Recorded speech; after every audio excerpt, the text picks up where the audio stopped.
Social democratic party of India chief election commission की इस बात को सिरे से खारिज करती है कि वो डुप्लीकेट या फेक वोटर को हटाकर वोट चोरी रोक रहे हैं।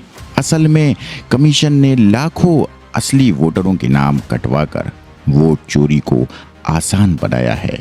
17 अगस्त को chief election commissioner Gyanesh Kumar ने दावा किया कि बिहार में 65 लाख वोटरों को हटाना, जो कि रियासत के कुल वोटरों का 8.3% है, सिस्टम की सफाई के लिए किया गया।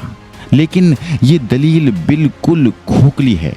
एक ही दिन में 2.11 लाख वोटरों को मरहूम और सिर्फ 3 दिन में 15 लाख वोटरों को शिफ्टेड बताकर हटा दिया गया, जबकि इसके लिए कोई ज़मीनी सर्वे या आधार से लिंक चेक भी नहीं किया गया।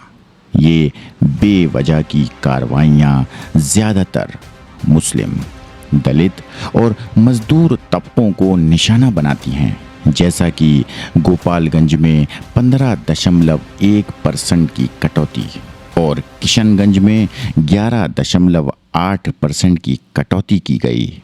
ये वही इलाके हैं जो बीजेपी की मजबूती से मुखालिफत करते हैं।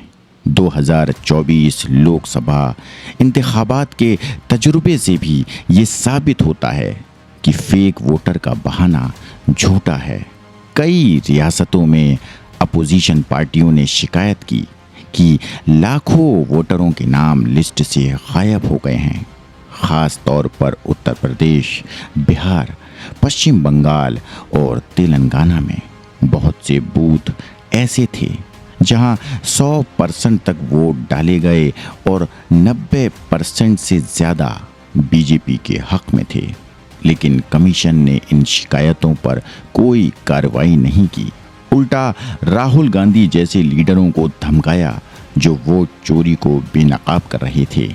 इससे यही साबित होता है कि ईसीआई एक तरफ तो फेक वोटरों की बात करती है, मगर असल में उसने 2 तरह से वोट चोरी की इजाज़त दी। पहला, लाखों असली वोटरों को लिस्ट से निकालकर, और दूसरा, बेईमानी से भरे हुए बूथों की जांच से इनकार करके। 2024 की धांधलियों पर कमीशन की खामोशी ये दिखाती है कि वो हुकूमत का एजेंडा आगे बढ़ा रहा है।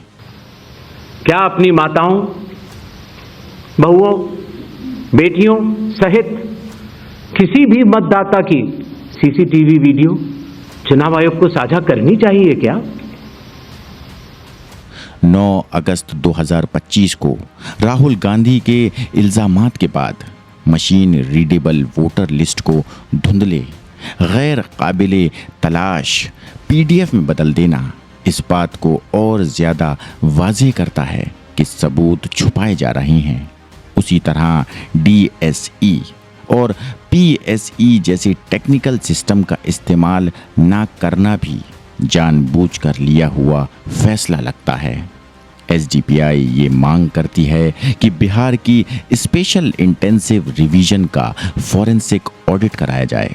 जिन वोटरों के नाम गलत तरीके से हटाए गए हैं उन्हें फ़ौरन बहाल किया जाए और पार्लियामेंट की एक जांच कमेटी बनाई जाए जो 2024 के लोकसभा इंतखाबात और 2025 बिहार में हुए घोटालों में ECI के किरदार की तहकीक करे। हम इंडिया गठबंधन की उस तहरीक के साथ हैं जिसमें CEC ज्ञानेश कुमार के इस्तीफे की मांग की गई है, क्योंकि उनका रवैया ECI को एक सरकारी पार्टी का सियासी दफ्तर बनाना है।